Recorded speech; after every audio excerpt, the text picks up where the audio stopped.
Jay Crawford, Adam the Bull, Garrett Bush, Tyvis Powell, Jason Lloyd. Plus, ba-da-da-da-da, you're loving him, Mikey McNuggets. And so many big names, it would take me hours to say all of their names. The ultimate Cleveland sports show starts now. Booyah! Hey, welcome everybody to the Ultimate Cleveland Sports Show. Quite the cluster this morning. I mean, things are out of control. I barely got here on time, which is a bad job out of me. Jason looks like Earl today. I don't know what happened. The black Jason Lloyd. The black Jason Lloyd is here today. Boy, that's crazy. Yeah. G. Bush at least once a week comes in right at 11. Here he is. Who knows what's going on with him? G. Bush. He's in the house. So we're a bit of a mess this morning, but we're going to pull it together and do a big show. We are. Jason's upstairs. He talked about his car troubles coming in last Friday. Yeah. Well, because AAA made him wait a week to tow his car, he's actually No, they didn't make him wait a week. He waited a week because he he didn't want to chose spend to wait a week $100 because he didn't want to pay the extra fee. because he's cheap. Yes. Yeah. But he is currently upstairs dealing with a tow truck. So he's Yeah, and in you the guys gave him a building. pass for that. I don't excuse that No, either. no, no. It's no pass. But I'm just saying, at least he's in the building. We knew he was alive. Yeah. G, it's a hit or you miss never till he know. walks I in. mean, there's Yeah. always a 12% chance he's dead every time we don't see him by 11. Did you guys know that my car is messed up? Yes, Jason said that because it's his car? everybody that came into the show yesterday was like, why is G. Bush here? Yeah, I mean, your car's hard to miss considering it's the first car in the lot and you have your name on your license plate. Yes, you know what I'm saying? Exactly. So But either we way- were all out of pocket today. So All how of long us. is your car going to sit? Yeah, why is your Well, yeah, what car happened to your sitting car? here? Huh? What happened to your car? It overheated, It right? overheated. So I wasn't driving it home. So, you know, I had the little kid thing. I had a drop-off game today using my wife's car. But when are you going to get it taken care of? Within the next day or so. See, All right. but you see how they ask that?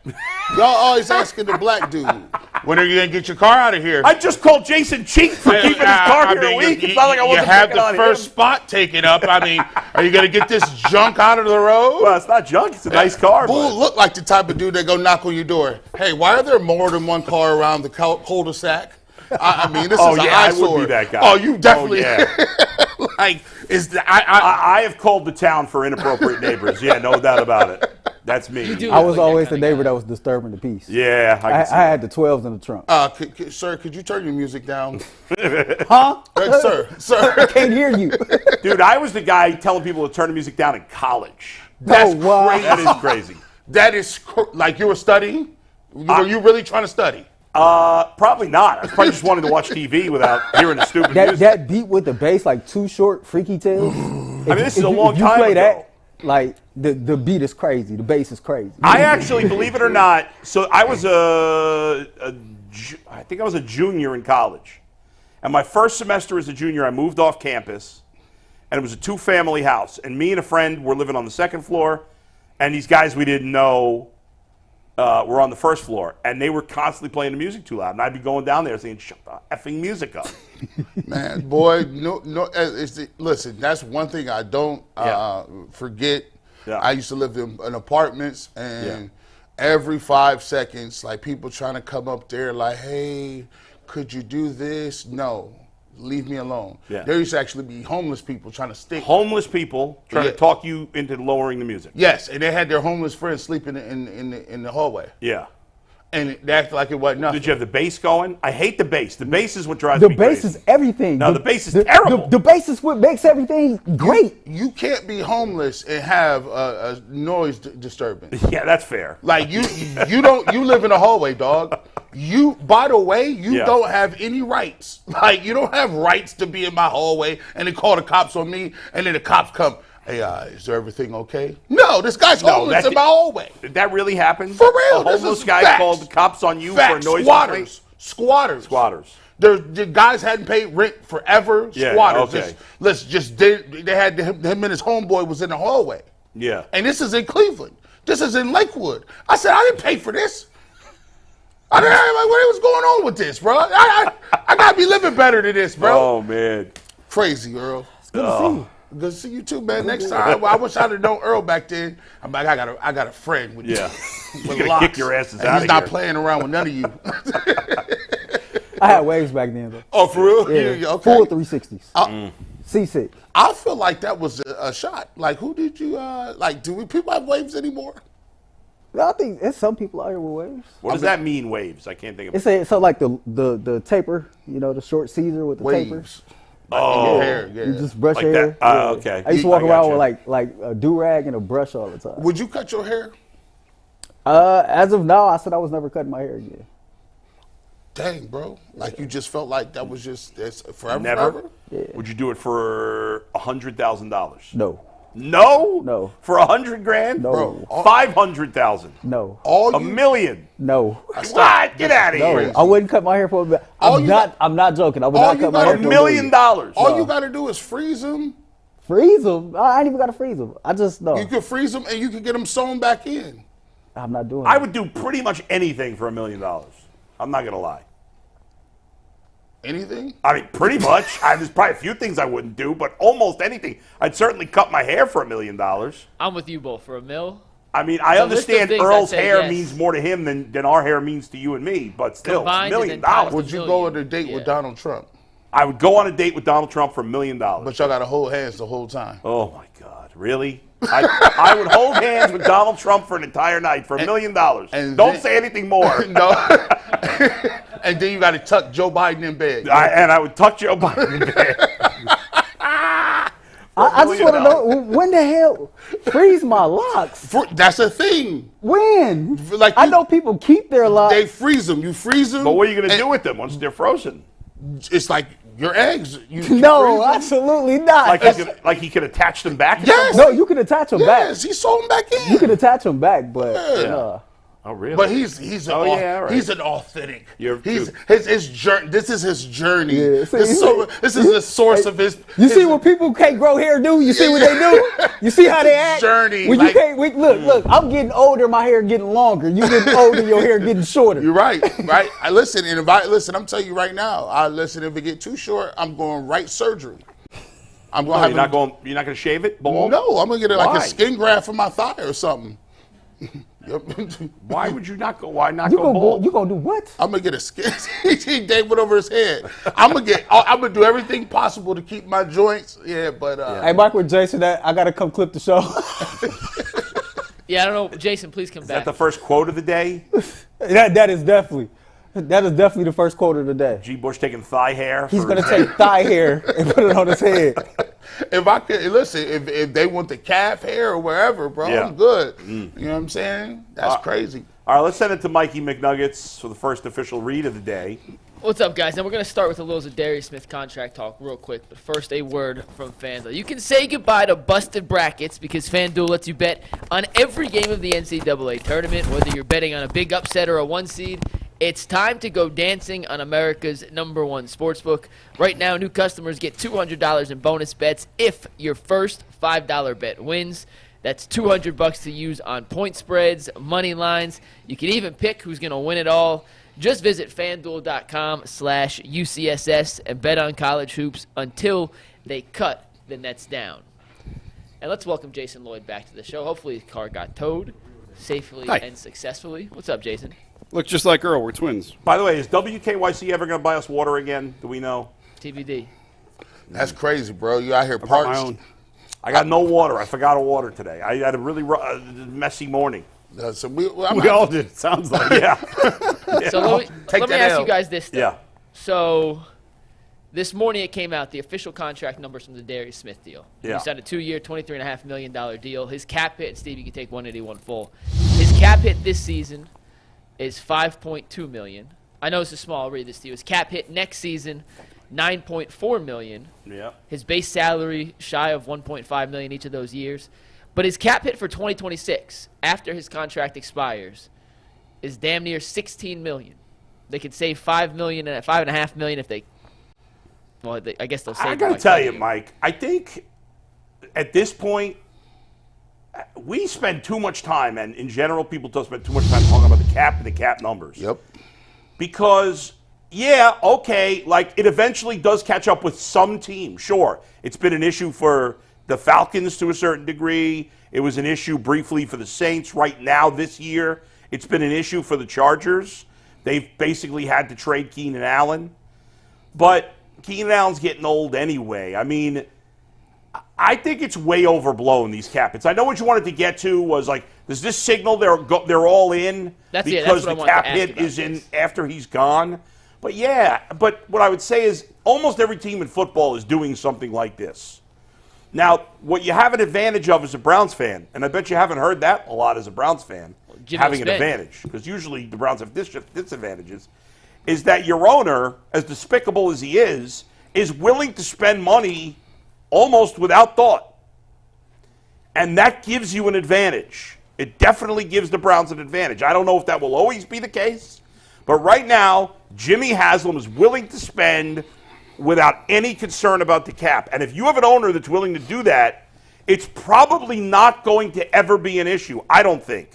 You could keep telling me it's going to be an issue. We thought it was going to be an issue in 24. Now it's 25. Now it's 26. I'm not saying it's an issue. That's not the point I was getting at. I'm just asking, when you see a cap hit of more than the first two numbers total in a year he's not actually on the team, does that signify anything to you guys?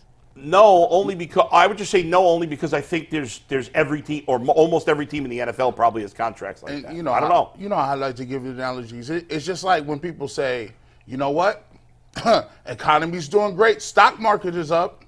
You're like, okay, well, how many regular people have stocks? How many people live check to check? That is not a great indication of whether or not people are doing well in the country. But people have been ingrained in your DNA so much that you'll say it and you're like, well, hold on, stock market is up. I should be doing, no, you don't have any stocks, sir. As a matter of fact, you don't even have retirement. So what do you care about any of that for? Yeah. So for me, when we talk about the salary cap, the indication of whether or not you're all in or not has nothing to do with the cap number is, it's what intentional moves are you making. The fact that they brought him back means that, hey, we could let him go for a younger player, more inexperienced player, a cheaper player, but what did we do? We brought him back at a number that was decent for us, and it shows that they're being aggressive and saying, we can't afford to go out and let rookies play these experienced positions, and we value veteran play because we are all in. Yeah, I mean, they got a ton of veterans on that D-line, Jason. Do you think there's any new signal here with this? Or no, I mean, we've known they were all in because the Deshaun contract tells you they're all in. As soon as they sign that deal, they're all in. There's a bunch of different conversations going on. The cap, I believe the cap is real. I mean, Minnesota lost their defensive line last year because of the salary cap. It's not that it's not real, but it's only real occasionally. Well, if you manage it properly, you can navigate it. Right, yes. And the Browns, at this point, have done a really nice job of navigating it. Now, part of the reason they've done a nice job of navigating it is because they didn't spend for 20 years. That's right. And they kept rolling over and rolling over and rolling over right. and rolling over and rolling over and rolling over. And now they're about out of rollover space. And eventually, I mean, Mike Williams is off the Chargers because of the salary cap. Zadarius Smith is out of Minnesota because of the cap. Dalvin Tomlinson's gone from Minnesota because the Vikings were in cap hell. It is a real thing. It can happen, especially when you have a bloated quarterback contract. But, yeah, there are ways to mitigate it if you choose the right contracts to restructure. Philadelphia is a prime example of the team that picks the right guys to restructure, and they've been able to navigate some bad – the Carson Wentz contract never really hurt them because they were able to navigate it. We'll see what the Chiefs do with Mahomes as that number swells.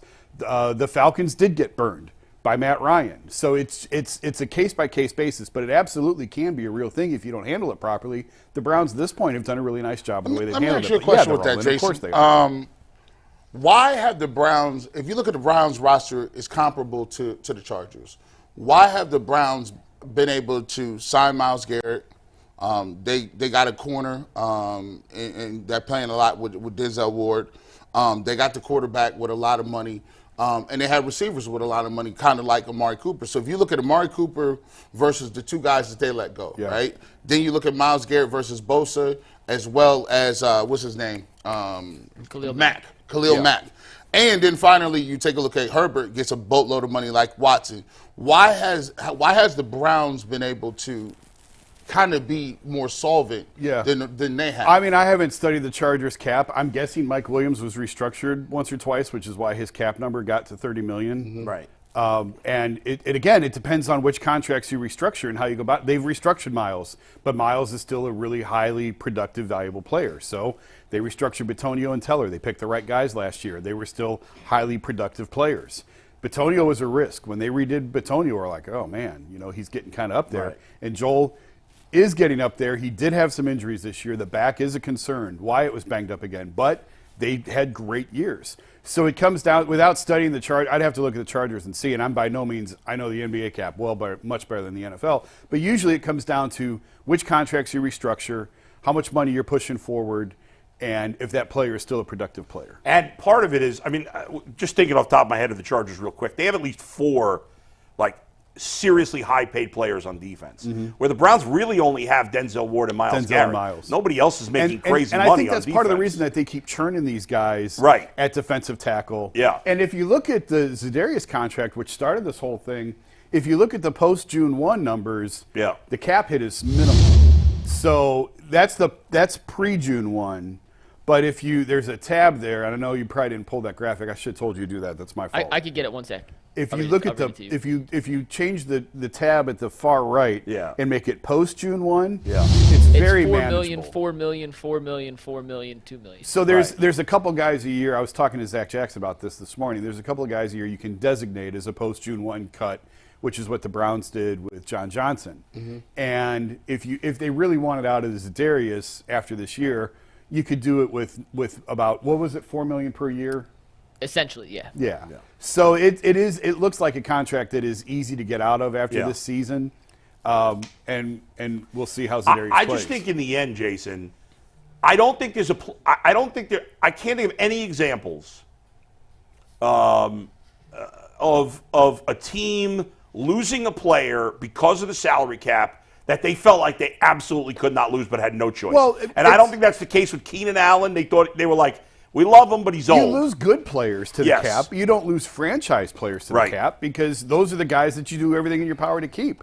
But the Steelers for years lost good receivers to the cap. Well, they do a great job of drafting and developing guys to take their place. 2 things there. I don't believe they lost them to the cap. I think they lost them because they didn't think they were that good. Well, they didn't want to pay them. And they didn't want, and they were right, because none of those guys were all that good. Right, and they got it right.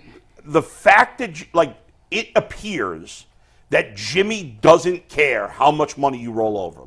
He doesn't seem to care about that. Because, yes, there's going to come a point somewhere down the line where it might hurt him, but if they keep kicking the can down the road unending, then it won't. But it's not the roll. The rollover is from when they sucked, and they weren't spending any money. So they'd roll over 30 and 40 million, and it's a snowball that you can keep rolling over.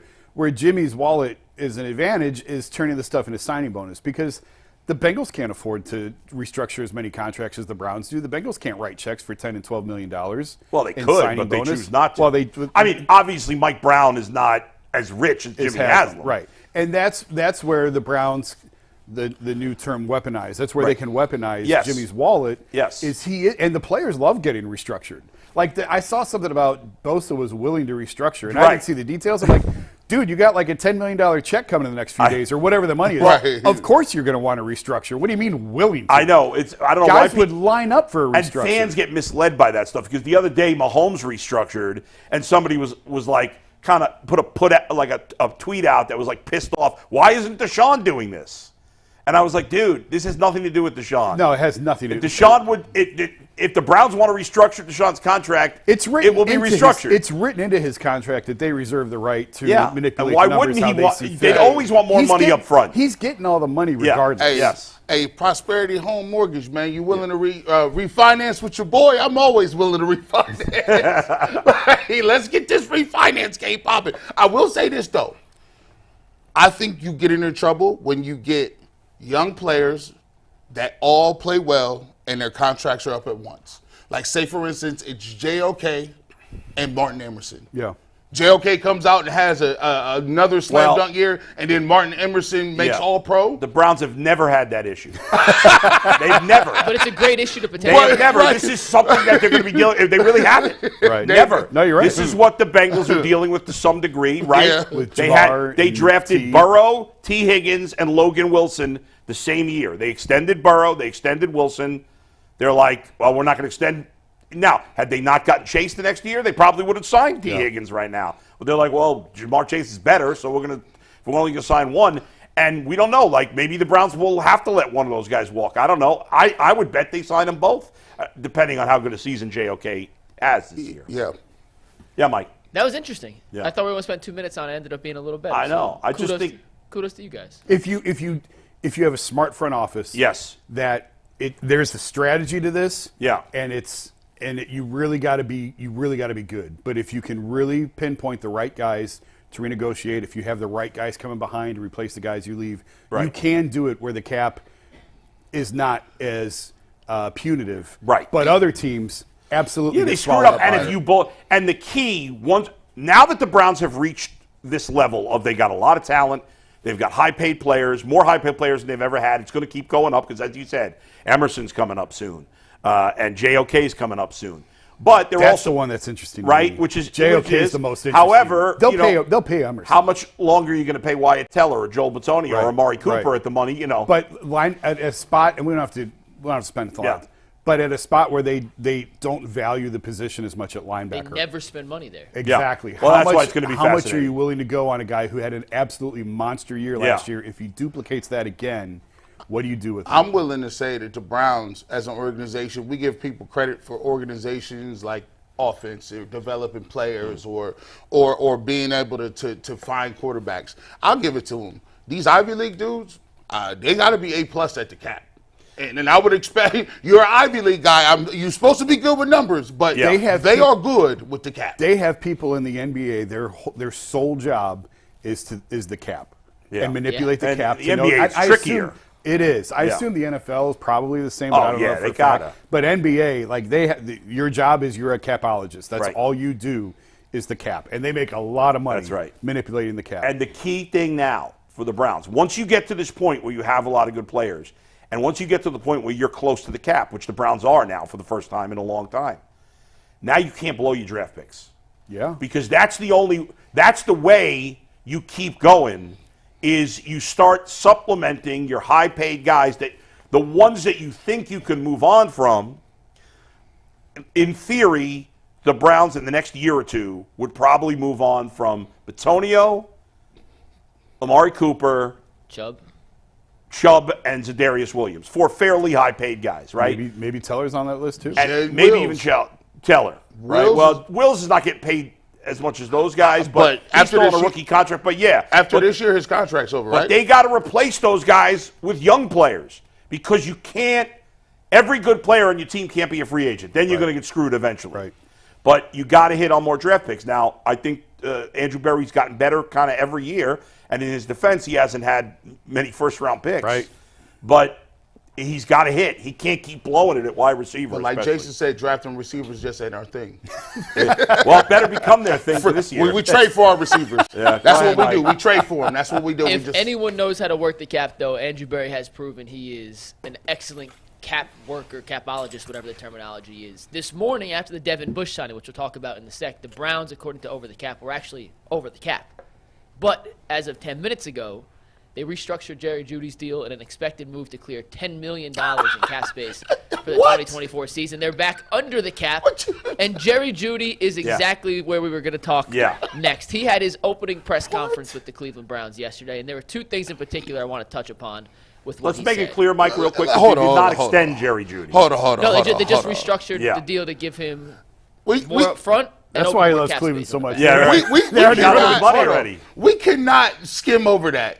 We just got done talking about this witchcraft that's going on with this cap. And they're like, oh, by the way, the guy we just traded for, we restructured his deal. Yeah. And now we put another deal face down like Yu-Gi-Oh! And bring a monster out, and we have $36 million in cap space. So now, according to Over the Cap, which is pretty good, better than Spotrac, they're about Over $7 the Cap million is under the cap. authority. Yeah. So they're about $7 million-ish under the cap now after the restructure from Jerry. And you got to have some money for your draft picks. Obviously, we got a month. And I'm sure that's the there's pool camp charges. There's a lot that goes into that. So the Browns really, I mean, they're gonna, if they want to add any other free agents, they're gonna have to cut some do people. more. No, not necessarily cut. Or more restructuring. Do more restructuring. And the one they haven't restructured is Deshaun. Deshaun Watson. And And Nick we Chubb. talked about And that. I Chubb. don't know that they want to. And why is that? Well, if you play in spades, why is that the big joker?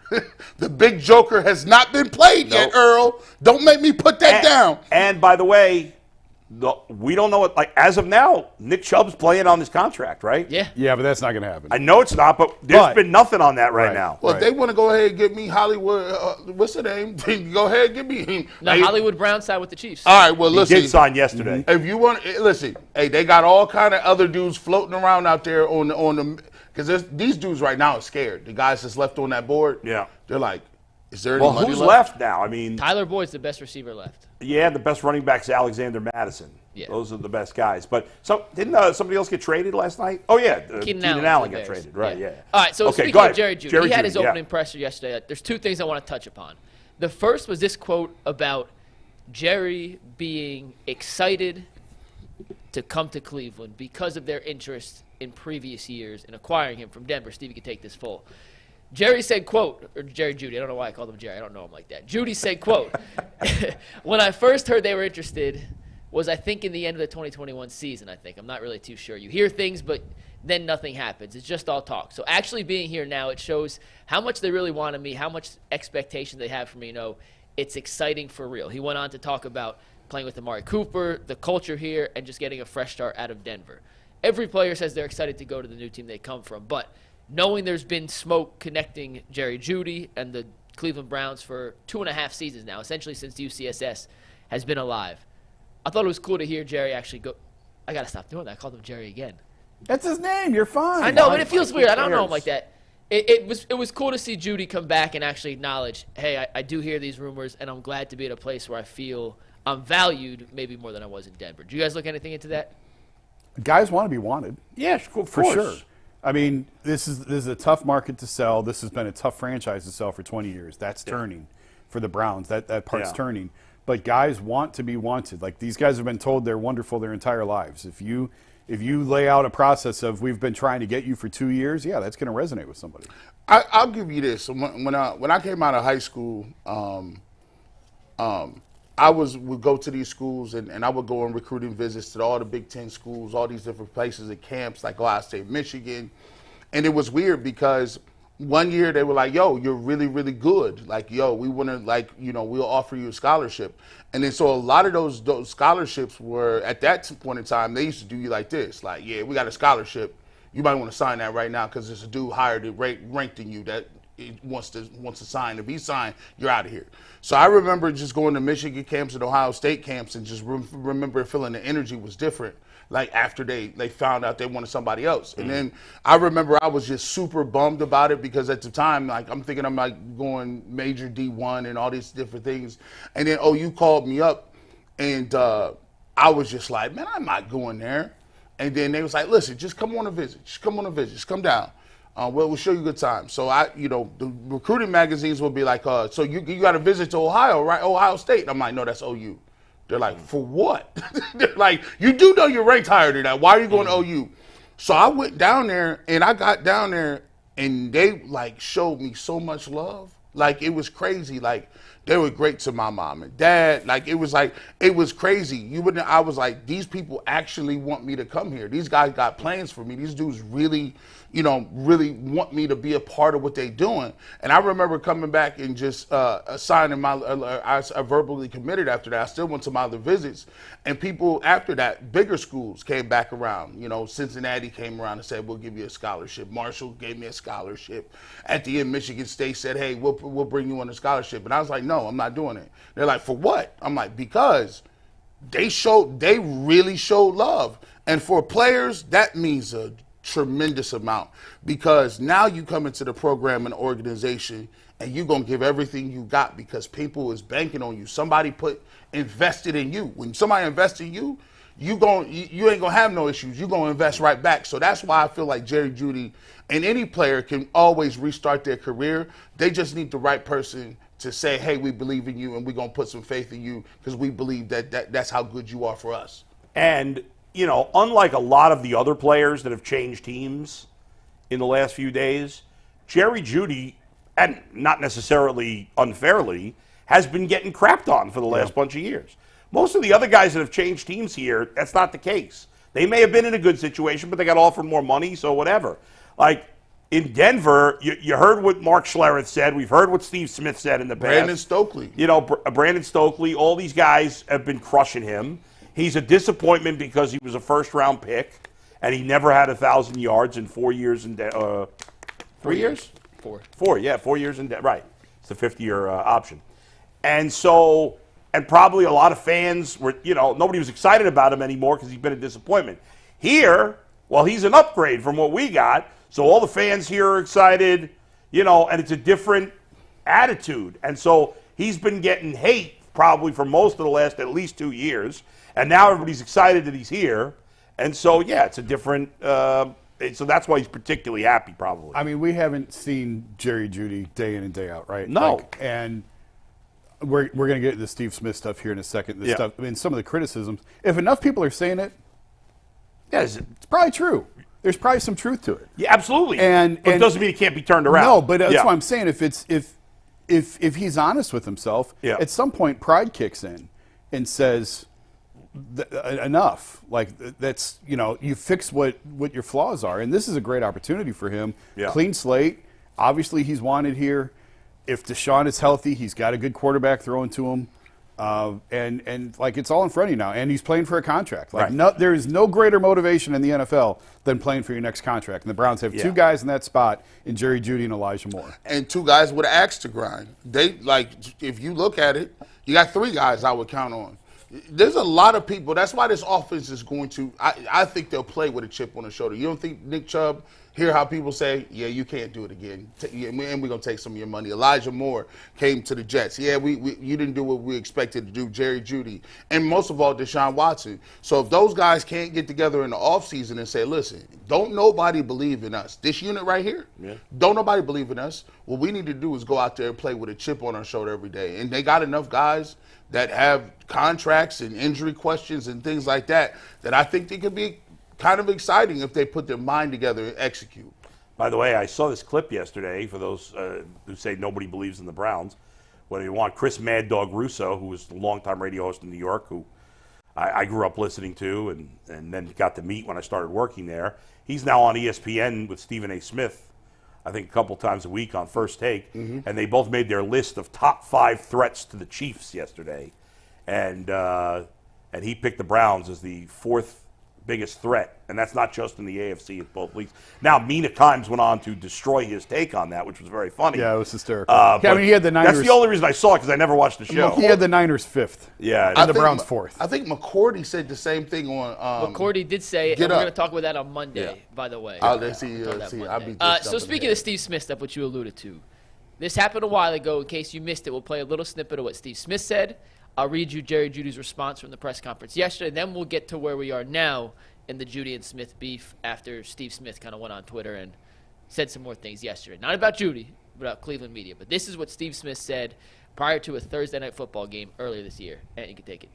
I'm on Agent 89. I'm sorry for saying that you're an average wide receiver, that they eventually will move on. And when teams call me and asking, should they trade for you, I will say no, don't trade for Jerry Jeudy, because he's mentally unable to handle constructive criticism from people who watch specifically, can he be a wide receiver?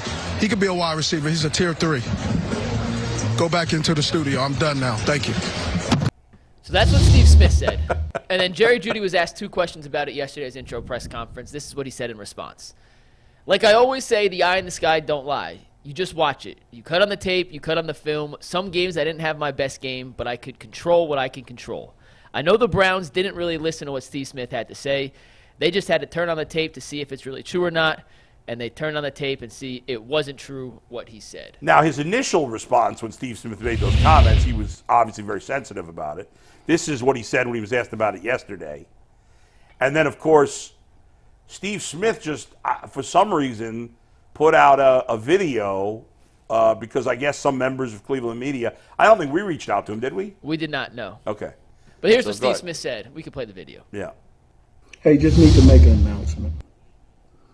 All y'all Cleveland media need to stop DMing me, stop hitting my representatives, asking would I come on the radio shows and all that stuff to talk about Jerry Jeudy. What y'all need to really start talking about is how the backup quarterback for the Cleveland Browns took him to the playoffs. Deshaun Watson is injured, getting back healthy. So stop trying to use me as your clickbait to get people to listen to your shows. I want y'all to start just doing your job. Don't call me asking me about some traction of some viral moment and then you trying to capitalize on that by utilizing me. Stop trying to use me and just do it on your own merit. Do it on your own content and your own analytics and just good football talk. Stop trying to use Steve, Agent 89. And if you listen to this and you're going to put a comment nobody cares, that's not what my DMs say. So, Cleveland market, tighten up. Talk football. Tighten up. He's a clown. He's a total friggin' clown. Jason told you to tighten up. First of all, nobody gives a shit what you think about Jerry Jeudy, Steve Smith. No NFL team is calling you to say, hey, do you think we should trade for Jerry Jeudy? Come on. Yeah. And no. that original clip, nobody no. cares what you think That's about Jerry probably true. Jeudy. That's 100% true. Yeah. You don't work for a team, nobody cares what you think. Number two, there are 2 stations in Cleveland, 2 sports talk stations. 2. There's how many shows?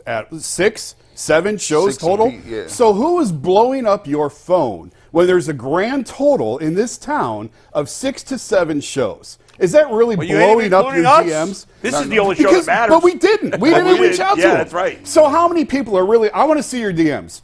Show me receipts. How many people are really blowing up your, 1 or 2 reached out to you? So here he goes saying, look at me, look at me, look at me. Here's what I think of Jerry. Why are you asking me about Jerry Jeudy? Don't look at me. Well, you just brought it on yourself, dude. And by the way, that's all we do is talk about how the backup quarterback took the Browns to the playoffs. Yeah, That's what we do it for 9-10 months out of the year. That's what we do. Have you seen Twitter? You're a clown. We just went He's a through- total clown. We just had the ultimate Twitter war yesterday, based off a backup quarterback and a comment about the backup quarterback that sent Browns Twitter into a frenzy. Like, Well, if any city talks about the backup quarterback enough, Well, listen, Cleveland. I tweeted. I said, man, it is what it is, man. You listen, if that's what you feel, anybody can go look at the tape and check out Jerry Jeudy and just do their own evaluation. Like, no, you don't need Steve Smith for whatever his evaluation was or whatever he said. Like, and on top of it, if you go back to the situation, what was really mad was Steve Smith went up to him before the game. Yes. And tried to shake his hand. Yes. Jerry Jeudy didn't shake his hand. And first and foremost, if you getting into trying to play the game and you trying to get into a mindset and somebody who says something negative about you and has been saying your game is this, that, or the third, like, you're not going to be that receptive. Like, It's just the time and place of it. I'm trying to get ready for the game and I see you coming up. Yeah. Now, look, I will say this, though. Now, after he didn't shake his hand, Steve Smith came on and said that. Here's the problem. You got to match that energy. Ask yourself this question. If Jerry Jeudy would have shook his hands and said, hey, man, what up, man? Appreciate you and big fan of your game. You know what I'm saying? You're a legend. And went back and started catching passes again and just going through pregame workout, would Steve Smith then say that about him? No. So that means you ain't keeping the same energy. If I'm mad at you because you didn't do an action, then would you have, to me, that's being fake to my face. Now, I don't know for sure, but probably he wouldn't have done that. Yeah, like if somebody shake your hand and be like, hey, man, listen, hey, I see it. Listen, Right. We agree to disagree, but just so you know, you're a legend. I appreciate you. Yeah. And go back. He's not saying that he's tier 3 dropping the mic on him. Yeah. Is he? Yeah, no. I mean, he is tier 3, but let's be honest. I mean, at best, he's tier 3. I mean, some of his criticism yeah, could be it's fair. fair. I mean, his criticism is fair. It's all this other crap. I don't even care about that. This the bravado on top of it. Listen, I don't think there's anything wrong with Cleveland media members reaching out to him potentially. I will say that my guess is the people that reach out to him are some people that have podcasts and stuff like that. I know the people I worked with at the Fan are not DMing Steve Right. Smith for guests. Now, Right. he also said his representative. That's possible. But no legitimate producer is in any kind of routine way DMing Steve Smith to try to get him as a guest. Whatever. I don't know why he got so worked up about that. Doesn't make any sense to me. Yeah, Like he's acute, and then he's crapping on Cleveland media, which is Hey, at times we deserve to get crapped on. But so does it. It's funny to me when I hear my man Xavier P, who tweets at us all the time. He'll say sometimes, He's the homie. Xavier's the homie. We like Xavier. What's that? So we like Xavier. I love Xavier. He and I talk all the time. I but still need to find out what he does for a living. That He man, goes- He works for the government. He told us. he's all the time saying like, "Oh, the Cleveland media is negative. It's this and that." Listen, I can't speak for everybody, but I know most of the people in the media in Cleveland. I really believe that most of the people here try to be fair in their opinion. Yeah. Most of the time, there's always incidents of I hate Trevor Bauer. I hate him way more than I hate Baker Mayfield. He's the player here that I hate the most in the whole time I've been here. But I said on my live podcast yesterday that if I were a team, I'd give him a job. Because even though I hate him personally, I'd give him a chance. He's law-wise, he's been vindicated at this point. So, you got to leave that stuff aside. And I think do I think there's a couple of clowns in Cleveland media? Sure. 100%. Of course, but there's clowns 100%. in every media market in the country. It's not like Cleveland shits on their teams more than any other. The thing is, Cleveland's teams, especially their main team, has been shit. So that's why it seems more negative. Yeah, if you want to talk about rough media, go to Philly, go to New York. Boston, and see how those teams are treated. Right. People don't want to hear that. We as a market go easy on these guys. Don't want me in there, but generally this. And I look at it like this: yes, if you invite Steve on the show, you may ask Steve, like, "Hey, man," because he actually, if you rewind it and you go back to the first clip, he says when teams call me or people call me and ask, "Should I trade for the guy?" I'm gonna say no. Ain't nobody calling him. And I'm like, look, at the end of the day, he was a Ravens guy. Yeah. And, I mean, he probably doesn't have a really high opinion about the Browns organization. Yeah. Anyway. If any team cared what Steve Smith thought about Jerry Jeudy, they'd hire him. Yeah. Assuming I think he actually does do some part-time work for the Panthers. Oh. Well, then maybe the Panthers called him and said. Yeah, well, that's a great organization. Maybe the Panthers called him and said, should we trade for They're Jerry the new Jeudy? Browns, the Panthers. They're a complete disaster. But, yeah, I mean, I'm sure some people called him. I don't know why he's worked up about it. I don't think Andy Reid is calling Steve Smith saying, what do you think of Jerry Jeudy? It's a little Can we get your weird. breakdown? It's a little weird that he talks about himself in the first person. Now, shout out to Jerry. Shout out to Steve Smith. I do watch your podcast. I like your breakdown of college receivers. I like your breakdown. I like what you do as far as the X's and O's. So I do see your podcast. Shout out to you on that. But I still don't know why you're still mad at Jerry Jeudy like that. It's funny, last thing, Mike, because Mark Schlereth does some work for the same company that I do my podcast on. And when the Browns first made the trade, I said to the guy who produces for my podcast, maybe we should get Schlereth on. And then I saw Schlereth's rant about Jerry Jeudy, and I was like, let's not bother, because people who listen to my podcast don't want to hear him just destroy the guy. So what's the point? So I don't know. I mean, Jerry Jeudy, I don't know what the point of having Steve Smith on would be anyway. He's just going to kill him, but... End of the day, the way Jeudy handled the questioning yesterday about that, fine.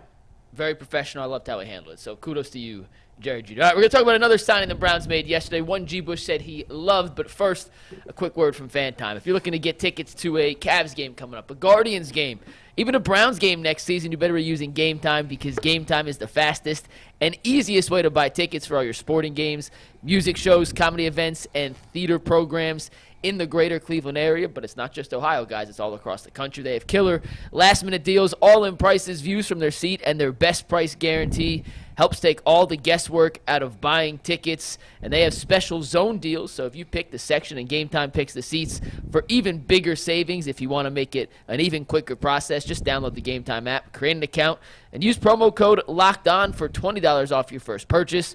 Once again, download the app, create an account, and redeem code LOCKEDON for $20 off. You can download Game Time today. Last-minute tickets, lowest prices guaranteed.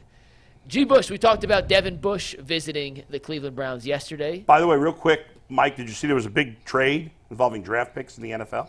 Yeah, it was like 3 hours ago. Was it 3 hours ago? Yeah. 2 hours ago, yeah. All right, What happened? Minnesota. The last pick that the Browns traded the Texans in the Deshaun Watson trade is now heading to Minnesota. That's right. Minnesota now has 2 first-round picks, which the speculation is they'll package those 2 first-round picks to move up in the draft to draft a quarterback. Minnesota moves up from 42 to 23. Houston gets a 2025 second rounder, and they move up in later in the 24 draft as well. Anyway, sorry, go ahead. All good. Gee, we talked about Devin Bush visiting the Browns yesterday. Right before Earl went live on the 216 show, the Browns announced they had signed Devin Bush to a 1-year deal. You put in the group chat and on Twitter, you loved the signing for the Cleveland Browns. Gee, why is the 1-year deal for Devin Bush such a great move? And is it only because his last name is Bush? That is my cousin. So I love the move. Sorry, I'm playing. It's not my cousin. Who knows? Down the line somewhere. But the reason I do love the move is this. I like the move because sometimes you can start to rearrange your room in terms of, say, for instance, you got the same mindset in quarterbacks. Hey, I got 3 guys in my room. I want a vertical passing game. They got similar characteristics. Hey, I want road graders up front. I want to run the ball with Nick Chubb. Let me get a big body guy. I like my guards. I like to run my offense through my guards, which is something that's quite unique for the Browns. The best 2 guys are inside. They like to run the ball. Or you got receivers or corners. Back in the day, Tyvis talks about it all the time with the Legion of Boom and the San Francisco 49ers, liking big corners, 6'3", 6'4", length, able to, be wide and able to get their hands on the football and hands on receivers. This move to me signifies, and I love it. You look at the 2 moves they made at linebacker. They signed a middle linebacker, let Taki go. Guy's name Nix, right? Is that what the linebacker? Jordan Hicks. Yep. Guy that's rangy. Guy can move. If you go back and watch, and I especially watched Devin Bush in Seattle, and one thing that I noticed was he had that burst back to me. I don't think he had the burst once he torn the ACL with Pittsburgh, and I've had that injury before. It takes you a little bit of time. 2 years, you kind of get your explosion back where you back to doing your thing. I think Devin Bush was never fully back when he was with the Steelers. You go back and look at how dynamic he was at the University of Michigan. The guy is just, I think he ran a 4.4, almost a 4.5 at linebacker. And one thing now that you have is now you look at it as a collective. You take a look at 3 guys with JOK, Hicks, and Devin Bush. If they could kick the tires on and figure something out, those guys can run sideline to sideline. Now it's all about, speed. It's about running around these blocks. We're not running through people. We're running around. And just go to show you, if we're going to give that credit to Bill Callahan, we got to give that credit to Schwartz and see how he turned around guys that was terrible. Jordan Elliott was going to be up out of the league. Mm-hmm. He at least went somewhere and signed. JOK, we talked about one of the worst linebackers we done seen. He had the best career of his year. You talk about Taki, who was just known as a guy that's a special teams, really solid year, move to them inside to Mike. So for me, if there's one person that could get the most out of a guy, a linebacker, in this scheme, it is Jim Schwartz. And I think he'll look a lot better with the Browns than he did in other schemes because of who he's going to play with. And scheme is a big thing, and I love the addition of the speed. It's a no-risk move in the end. I mean, I don't know what they're paying him. Have we seen what they're paying him, Mike? Those numbers have not come out yet, no. It can't be Let's much. just call it Minimoski. Yeah, right. I mean, he can't be getting paid Can't be much. more than $2-3 million. Nah. Can't be more. Even that much, I don't even know. Shillings, rubles. The guy was drafted in the first round. Not that that necessarily means he's ever going to be any good, but you think he has. Trent Richardson was drafted in the first. That's true. He had 100 tackles, I believe, in his rookie year. Yeah, if you look at his PFF grades throughout his NFL career, they're pretty awful across the board. He has a good pass rush grade, almost, or an adequate or above pass rush grade every year, but he has almost no sacks in his career. So I don't know where they come up with that. I'm not sure. But in terms of the run game, he's always graded poorly. But that's what Hicks does. I mean, he's the run-stopping linebacker. So maybe Devin Bush is a guy that they think they can use to blitz sometimes. I mean, even if he sucks and is useless, what are you going to do? He's a backup. Like they're going to run 2 linebackers most of the time. Most of the time, it's going to be Hicks and JOK. Right. Bush isn't going to be on the field that much. Right, but he's a guy who's played in the league because they didn't really have anybody with experience on the bench. So now they do, and he and Tony Fields probably will be the backup linebackers. They might add. I wouldn't be surprised they added a linebacker in the draft, maybe even 2, possibly. Who knows? They're thinnest position. At this point, you just picking up nice skill sets that you like. Yeah. If you're going to say, hey, listen, we like the fact that he's fast. We like the fact that he's agile. Hey, let's put him in, see what he can do. He's, like you said, he's not going to be – they're going to predominantly run nickel anyway. But here's my thing. That's how good players – that's how good teams do. They take other people's – trash and they turn it into their treasure if you could coach people up. And that's one thing. Always development is a thing. There are organizations that pride themselves on, you might not have been good over here, but let me come over here and coach you up. Maybe the linebackers coach was trash, or maybe you just didn't get an opportunity. That's the great thing that football brings you is development. Just these guys are not finished products, right? They might have a great ceiling, but can you coach them up to be adequate pieces and parts? Hey, listen, Sam Merrill is in the rotation. He's a G League guy, right? You sometimes you catch lightning in a bottle, and what you saying JB coached him up? You gonna give him credit? Oh man, you put yourself in that one. You put yourself in that one. I put myself in the mix. Also, real quick, G. No, I love you, but I gotta call you out on something. We did the whole, hey, they just signed a new defensive ends coach, and you're like, all that guy does is put up cones and move tackling dummies, and now they got a linebacker coach, and they're gonna rejuvenate Devin Bush. No. I gave that to Greg. I would say Greg Schwartz. I would give that to Jim Schwartz. That's all under Jim Schwartz. Come on, listen, Jay. This is not. Don't get it twisted. D-line coach, tight ends coach them as entry-level positions. Overall, in our overarching theme, I'm giving Jim Schwartz credit for that. All right, Mike. All right, moving on. That was a great rebuttal, too. If you want to rebut a lost bet, you can win it back after the bet transition. You can say goodbye to busted brackets because FanDuel lets you bet on every game of the upcoming NCAA tournament, the men's side and the women's side. Whether you're betting on a big upset or a 1 seed, it's time to go dancing on America's #1 sportsbook. And right now, new customers get $200 in bonus bets if your first $5 bet wins. That's $200 to use on point spreads, money lines. You can even pick who's going to win it all. Just visit FanDuel.com/UCSS and bet on college hoops until they cut the nets down. All right, guys. All 4 AFC North teams have made improvements this week. Some minor, some major. They've also lost players. So on a scale of 1 to 10, we're going to run through the 4 AFC North teams and figure out which team has improved the most. Are you giving us additions, subtractions? I'm just giving you the additions. You guys, I only had 5 spots on a graphic, which, Steve, I told you to get ready, and you don't have it ready yet. So bad job out of you. Steve, you got Mike dropping the ball. I said, Steve, next topic. How are we supposed to know how these other teams are improved if we don't know their subtractions? I have them all. I just couldn't put them all in one graphic. Okay, so I have them for you. I just can only fit 5 names on a graphic. So we'll start with the Browns. On a scale of 1 to 10, how much have the Browns improved this season? These are a couple of the big moves they've made. Okay, we got to clarify first. Does 1 to 5 mean they've – so 0 would be they haven't improved at all, or 5 means they're in the middle? No, you go negatives. So 0 is they have not improved at all. If you want to say they've gotten worse, you can go negative 1, 2, 3, 4, 5, 6, 7, 8, 9, Gotcha. 10. 10 is a completely different overhaul of your team. So these are some of the big moves the Browns made. I only had 5 spots on a graphic, so I went with the 5 you biggest listed Quentin Jefferson as a linebacker. Bad job out of me. Maybe he's versatile. Maybe Jim Schwartz can mix it around. New position. But no, that's a miss on me. But of these 5 guys, plus there's others, Naheem Himes, they re-signed Hurst and Harris, and some other guys as well. So scale of 1 to 10, Bull. Start with you. So a scale of negative 10 to positive 10, guys. You want to start with me? Start with you. I think the Browns have improved a decent amount. I think in my mind, a backup quarterback, it's a wash. At running back, I like the Nyheim Hines signing a little bit for running back because he's a good third down back. Mm-hmm. He helps them at return. I think they've upgraded there. At linebacker, I think it's about even. I like Hicks more than Taki, but I like Walker, when he's healthy, better than Bush.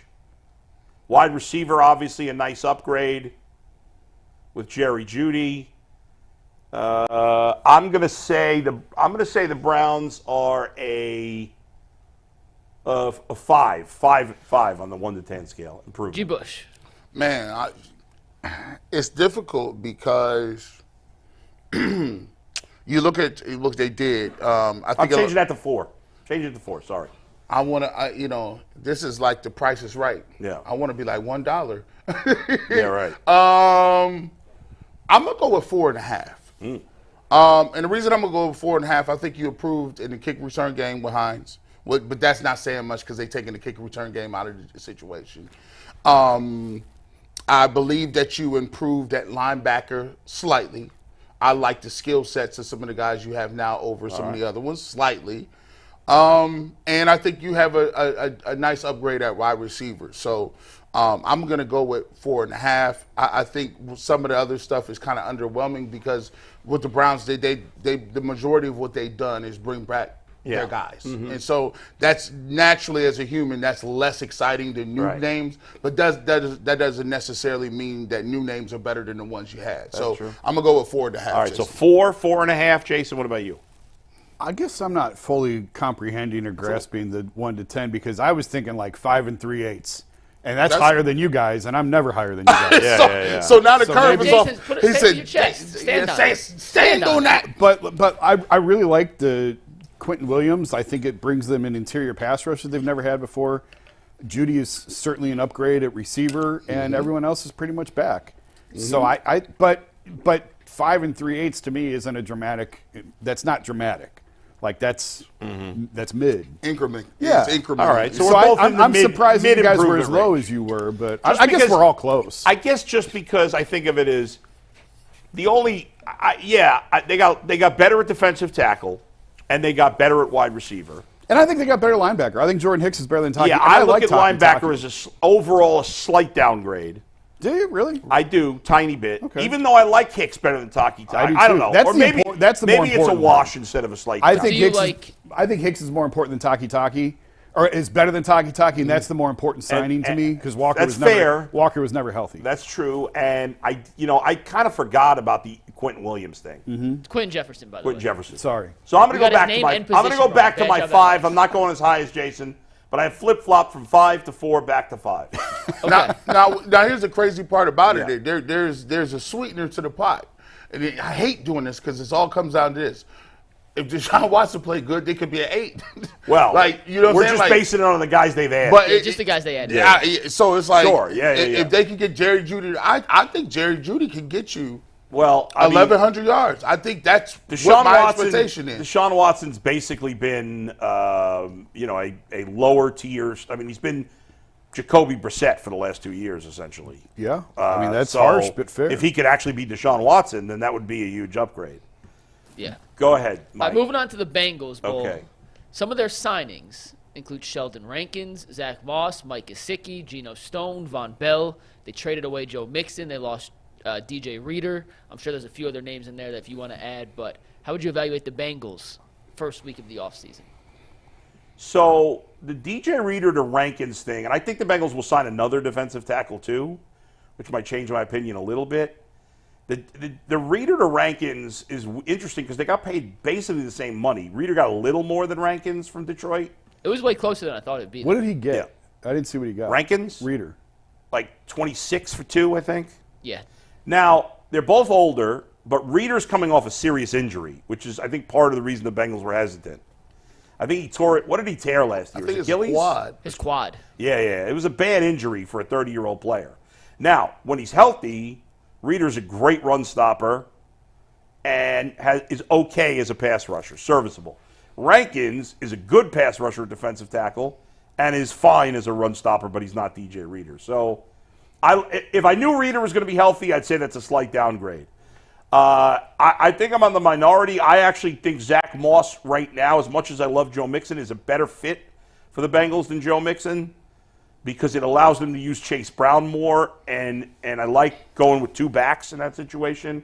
And I think Mixon will go off the cliff soon. So I give the Bengals a slight upgrade there. At tight end, again, a slight upgrade. Gesicki's better than Irv Smith, who they had.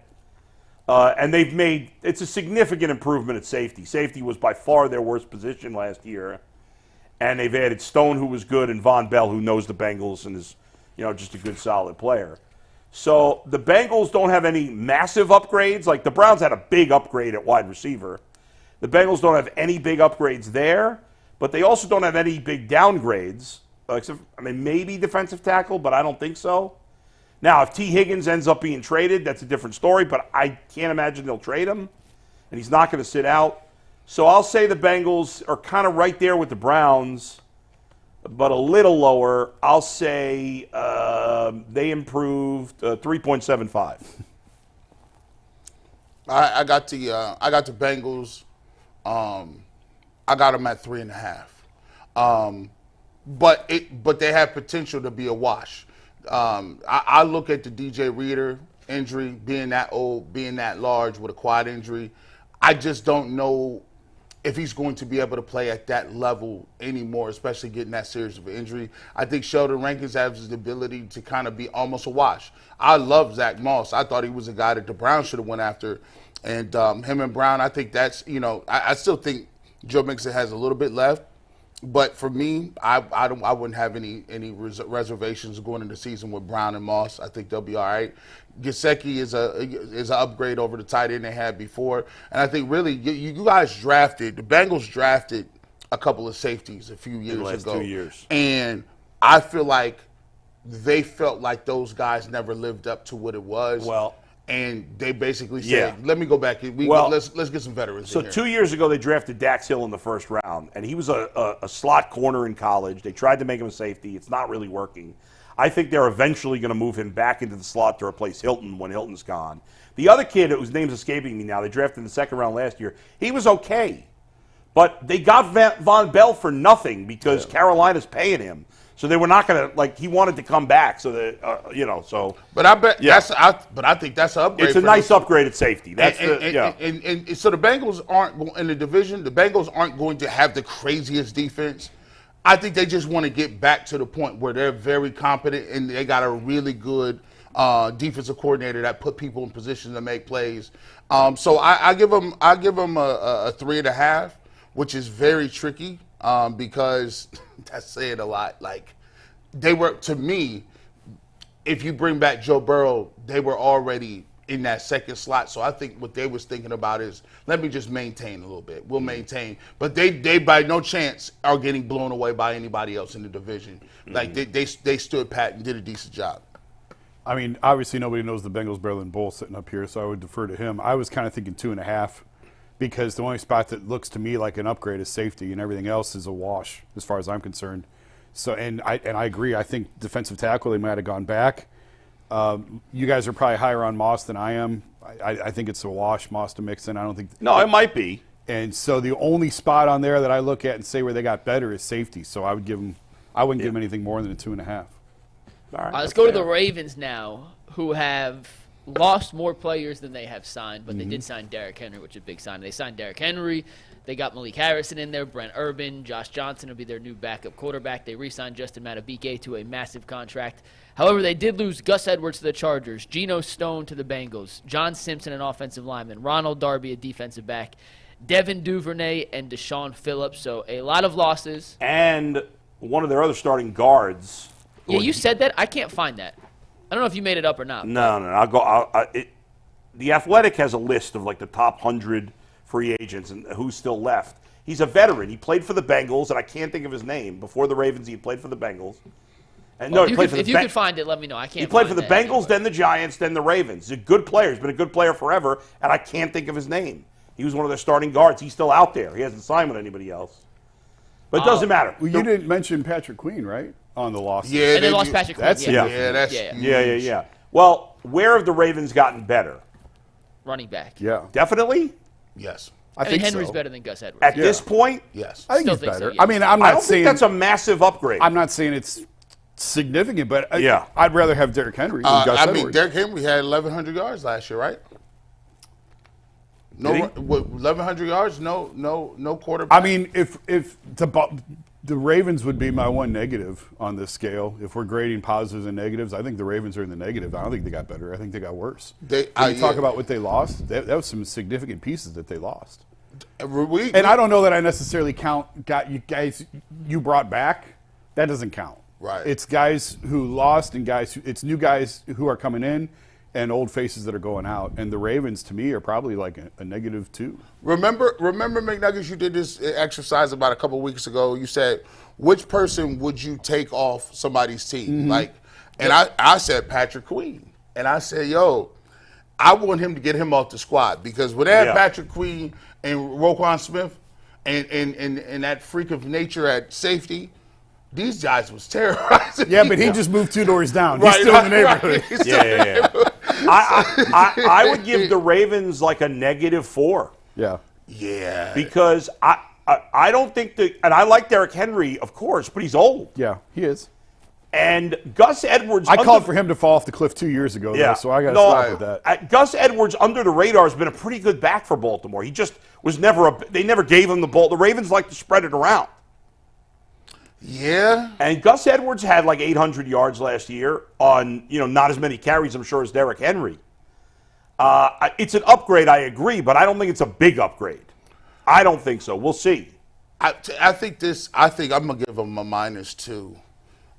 They got worse defensively. You lose Stone and Patrick Queen. The Ravens defense was nice last year with Matabuke. He was doing his thing. But I think they slightly got better at offensively, and I'll explain why.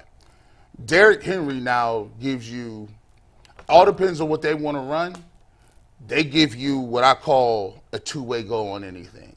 So now when he gets under center, and if they stick to the run, and they do what they need to do, now you got Lamar Jackson.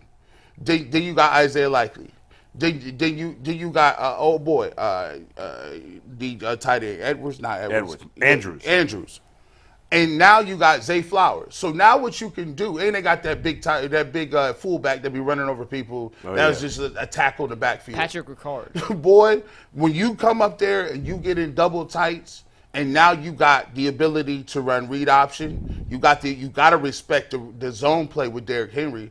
They could pull it. They could run the RPO plays out there with Zay Flowers. They could throw the ball down the seam with Mark Andrews. They got every single thing you want covered out there. Every single thing that you need out there to be a dangerous offense. They just need to figure out if they're going to continue to run. But defensively, they got worse. And I think, actually, to be truthful, in the AFC, they took us in the AFC North. I think they came in 4th if you talk about who got better and who did the best and who winners and losers when it comes to the conference. I have them last.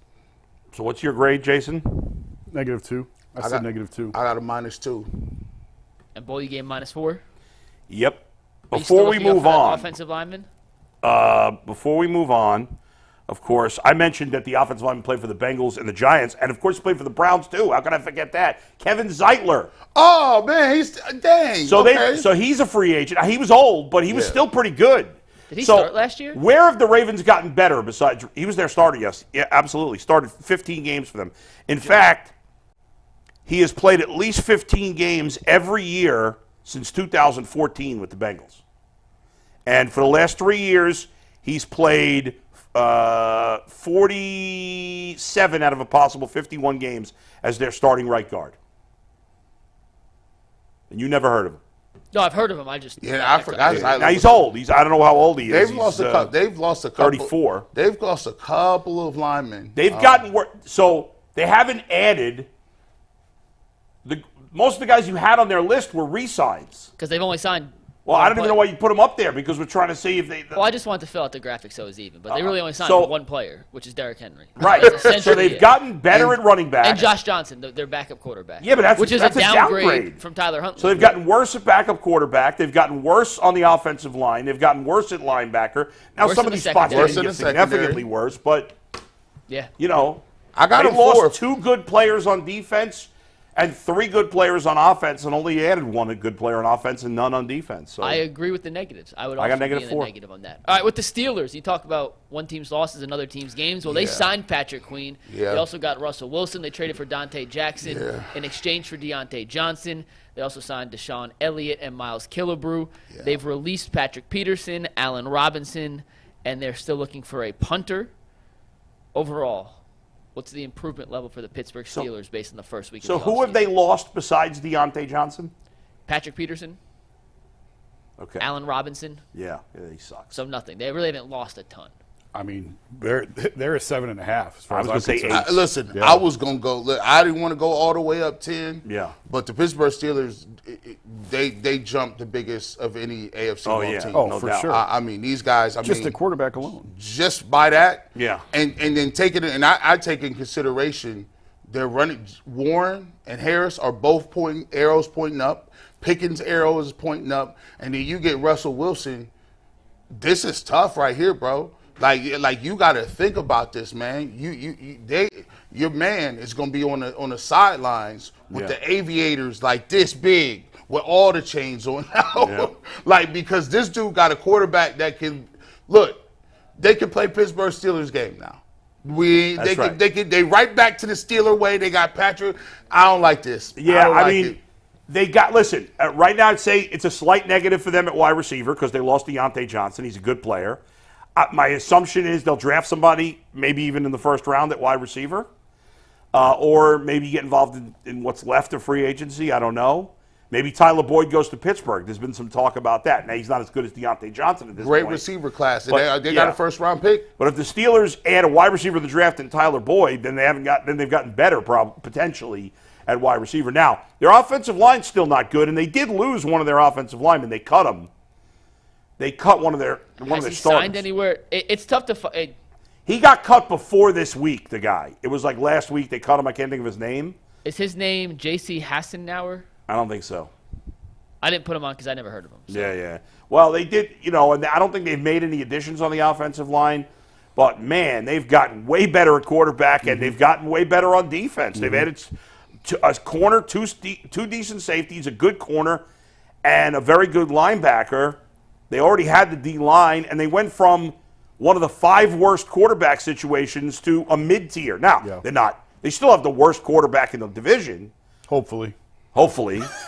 But I mean, he's an upgrade. a starting NFL quarterback. 26, like 26-8, man. I mean, you say what you want about that, man. Listen, Deshaun Watson put up 26-8. I'm like this. Yeah, right.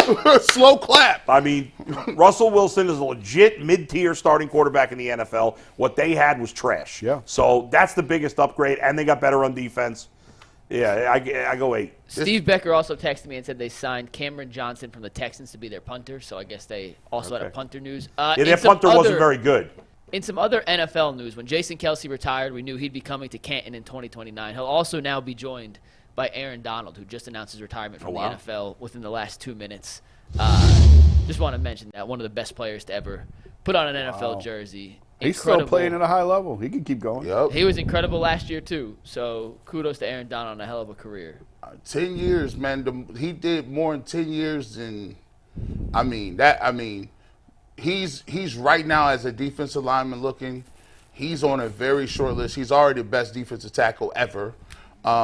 He's on a very short list. Reggie White. With Reggie White, Bruce Lawrence Smith. Taylor. He's in the top 5. He might be top 3, man.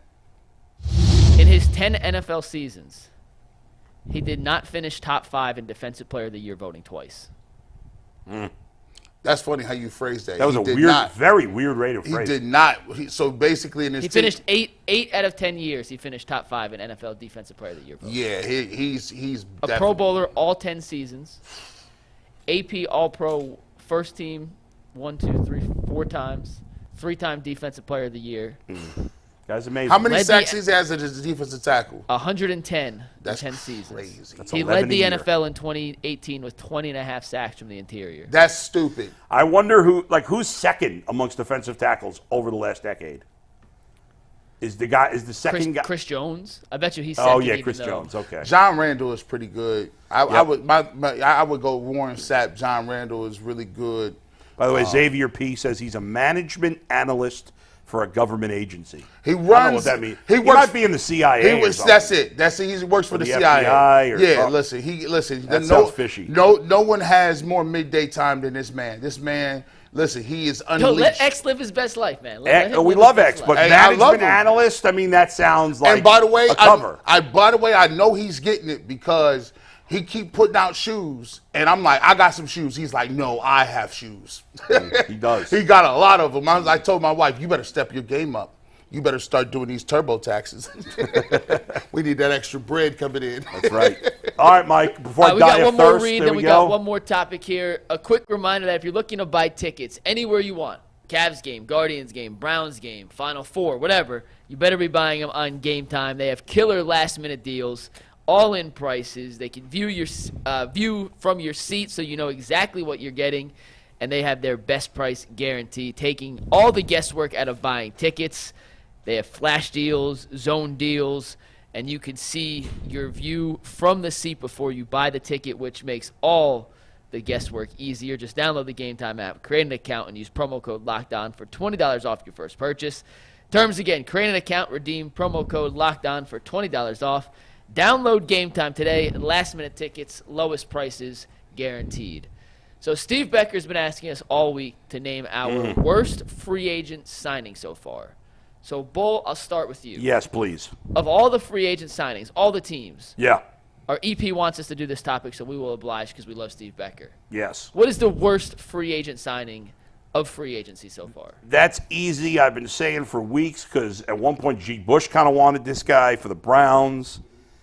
And to me, it's easy. Saquon Barkley's the most overrated running back in the NFL. He averaged in 3 of the last 4 years, he's averaged less than 4 yards per carry. 3 of the last 4 years, including last season. The guy's had 2 great years in his career, 3 good years. The other 3 years, all in the last 4, have been disappointing. He is 27 years old. He'll turn 28 right towards the end of the season.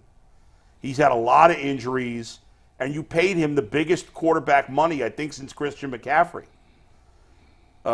Again, he's living off that first year where he was a superstar. To me, he's been an adequate back since year 3, since 2020, outside of 2022, 3 of the last 4 years. So I have no faith he's going to stay healthy. He's missed 23 games in the last 4 years. That's 6 games a year on average. The Eagles just blew it. Their defense was a disaster last year. Their coach, I don't know what, he's a clown. And now they got a running back who's overrated. That's my guy. G. Bush, who you going with? Listen, man, I almost, let's go with the same team. Really? Same squad. Bryce Huff. Who is this guy? Nobody heard of him before. I know there's a receiver named Huff out of Oregon Yeah. back in the day that never really got no tick, but this dude, $50-some million, does he play? I'm looking at the stats. He got like 16 tackles here, Damn. 14 tackles here. Like, I know he got a good story, but I mean, is he a special teams guy? Is he going to start? Like, I don't know what the Eagles is doing. Like, you went from a dominant defense a couple of years ago to now you're signing the Bryce Huff side of the world, who's a rotational player at best. And he's going to run down on kickoff. He's their number 1 gunner for $51 million. I mean, he's a poor man's Agbo Okoronkwo, and he's getting $17 million a year. I don't know. I mean, that's even putting it generously. A poor man Agbo, like. Hey, no playmaking. I just haven't seen no plays. I even went in the YouTube time machine. There was like, it ain't non-applicable. Damn. It just came up in a whispered voice. I bet Jason's going to go with the guy on the Texans because he hates the Texans. Man, I'm all scared. I do hate the city of Houston. Yeah. Dang, this But- is crazy. No, the worst signing to me, I mean, it's funny that we all picked the Eagles, but What? That's crazy. it's clearly Jake Elliott, the kicker. Who gives a kicker a 4-year contract? What? I mean, You picked the Eagles too? it's crazy that we all. $24 million. I mean, That is kind of nuts. who gives a kicker, a 4-year contract at $6 million a year when he's 29. We all know about the 30 cliff and falling off the cliff 100%. at 30. This is nuts. I mean, he got paid as much as Justin Tucker. He's no Justin Tucker. He's no Justin Tucker. He That's had one good year, crazy. and they're giving him $6 million a year. And they re-up with him like that? That's pretty insane. stupid. Yeah, Why would you lock in for $24 million on a kicker? The Eagles clearly are the worst run organization in the NFL. I mean, they went from the best to the worst in 2 years. It's hard to believe. You was in the maybe Super maybe Bowl. the Panthers are worse. I'll say they're the second worst. Panthers have worst ownership. How's that? Yeah. They're pretty bad. The Bears are bad, but I mean the Eagles are right in that mix. Jalen Hurts. He's Terrible falling off. Terrible contract. AJ Brown's not happy. It's The Eagles are a mess. Yeah, I was hoping Anthony went to get me a water, but punched. instead I'm going to Jason's die probably of me too. thirst. We can see Steve Becker through our VMix channel, and he's laughing. So, Steve, that was just for you. It was all a joke. It's all a joke. We don't. Mine take those mine numbers was on. kind of half true. You were kind of serious. These guys were just messing around, but mine was kind of half true. The real question I wanted to ask, I know we only got 5 minutes before we got to head over Yeah. to WKYC. Make sure you guys tune in for brand new, never before seen content from 12:30 to 1 on Yeah. WKYC. But when Saquon went from the Giants to, and there's Steve Becker's text, just LOL. You're welcome, Steve. When Saquon went from the Giants to the Eagles, when Patrick Queen went from the Ravens to the Steelers, Steve's text, we got him. Yeah, Geno we did, Stone. Steve. Geno Stone. Should fans, and I'm all for never telling a fan how to fan, but there's a lot of negative reaction when he goes to the rival. You're a traitor. How could you quit on us? Yada, yada. Should you ever be upset for someone for getting the most money they can, even if it's from a team that was technically their rival for the first part of their career? No. Absolutely not. Yeah. It's the dumbest thing I've ever heard. You could do that. They don't even do that in college football no more. Transfer portal is popping. What you think? Like nowadays, it's so crazy. The portal's so crazy that they'll send you a Dear John letter. Thanks for all the memories that you've given me. I will always remember what you've done for me. But I'm going to Alabama because I'm better than playing at Northern Illinois. Now, look, if I'm not begrudging college kids, what do I care about? No, like that don't work like that. Get that bag. Jason, I know you certainly are not emotional at all, so you don't care. No, I'm dead inside. Mercenary. There's only 32 of these teams out there, or depending on the sport, 30 or whatever. Like, Yeah. And this is these guys' livelihood. It's their living, and they didn't like people who grew up a fan of that team. Like it means everything to them. These guys are hired mercenaries, and they are drafted to a team or sent to a team into a city. And then when they have an opportunity to go make real money, they're going to take advantage of it. I've said before, I am all for capitalism. Yeah. Go make every dollar you can, regardless of where it comes from. I Which think team. there are some players that wouldn't go to rival teams. There are some, if they have a choice at least. I will say. I think there have been, certainly in the old days more than now. We talked about this. I mentioned that LeBron told us I could never play for the Warriors. But that's not so much a rival as what they've built. Yeah, that has nothing to do with. But it's he not a hates rival, Warriors. but it's a player saying I could never go play for Isn't them. that all about his legacy and really more than that? Yeah. I don't think Ben Roethlisberger would have never played for the Browns. I bet he would have. Yeah, I If the think he Browns would've. had, if If he they had been a offered free the most agent, money, yes, he I bet he would've. would have. I can understand.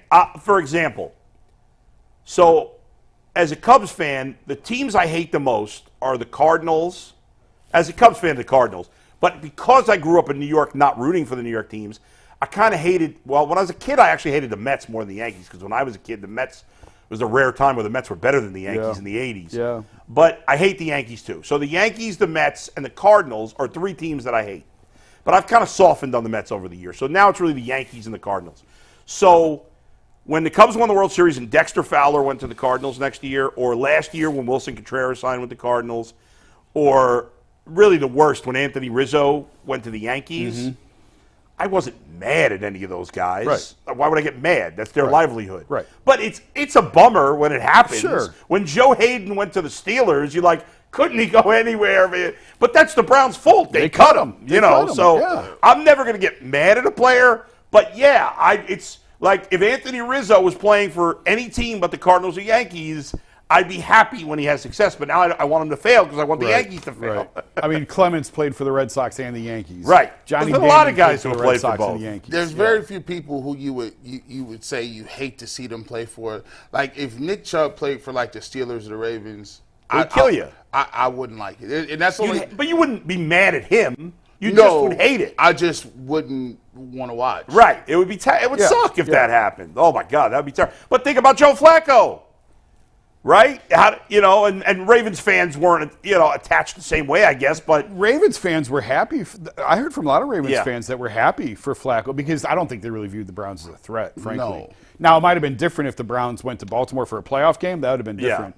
But That's true. Ravens fans were thrilled for Flacco's success. And there's some, he had a pocket. It's sort of like Cleveland, although the entire city of Cleveland loved him. There's people in Baltimore who loved Joe Flacco and just thought he was Think terrific. about it. They had Willis McGahee. He played for the Browns, longtime Raven. You had Jamal Lewis, longtime Raven, played for the. What's Dave his name? Vassadil. Trent Dilfer? remember, Trent Dilfer? what's his name? The white lineman, Paul Kruger. Remember we Paul signed Kruger, him? yeah. That was I a remember big everybody deal. was big excited about that listen, side. we Davian Clowney. Kruger. No, but Clowney. Clowney He went wasn't the other loved, way. but Cleveland just to saying he Baltimore. wasn't loved. But the guys we're talking about had been Clowney came here first. I was just saying, guys that played from one to the other. I know, but Not nobody gave a lifers. crap that he went to the Ravens. Kruger was the football version of Swisher, man. We thought You're right. Everybody was excited. Man, we thought we had us a pass rusher, and all he had was that hop, skip, jump. Nothing. Smooth. He did nothing. And he got, yeah. Some guys you think if you get more playing time for that guy, he's going to be good. He was the opposite. Yeah. Go ahead, Mike. We got 2 super chats. Dog for Life says, love all the signings. Now let's get the coach signed and the GM. Don't know what the holdup is. Go Brownies. I love the show. We appreciate that, Dog for Life. And Monty Berry says, Cleveland media are haters, and now they're mad because someone finally called them out. Okay. No, One, Sweet. that's just an ignorant response. It's not worth talking about. well, that's not even It makes no sense. no because And Steve Smith didn't call anybody out for being a hater. right, So right. what That's is the he part that talking doesn't about? make any sense. Yeah. And I mean, people can criticize. People criticize me all the Who time. cares? I don't care. That guy's silly. He's not the sharpest tool in the shed. No offense to that guy, but Cleveland media's haters. I'm sure he's never left Northeast Ohio in his life. That guy probably. Go check out Chicago and Philly. haters. And I Boston. mean, how much of a hater could you be if you just haven't won? Like, we've never won a Super Bowl. We've never won a World Series. Like, how much of a hater could you possibly be? And again, when the Browns win, it's good for business. So why would anybody in the Cleveland media want the Browns to lose? Please say that. Please say that again. It's good. If the Browns win, It's good for business. they got to give me a boatload of more money. Why would I not want that bad? Every Cleveland media member wants the Browns to win. Maybe sell- there's one or two exceptions. And the but Cavs and the Guardians. I sell Kool-Aid Mafia shirts. That's right. Don't I want more Kool-Aid Mafia shirts? We'll see Put you on Channel 3 KYC, 3 minutes. WKYC. We'll be back for 30 minutes starting at 12:30. Peace. The best sports talk in Cleveland is coming to 3. Tune in every Friday at 12:30 p.m. for the ultimate Cleveland sports show. Jay, G. Bush, Bull, and guests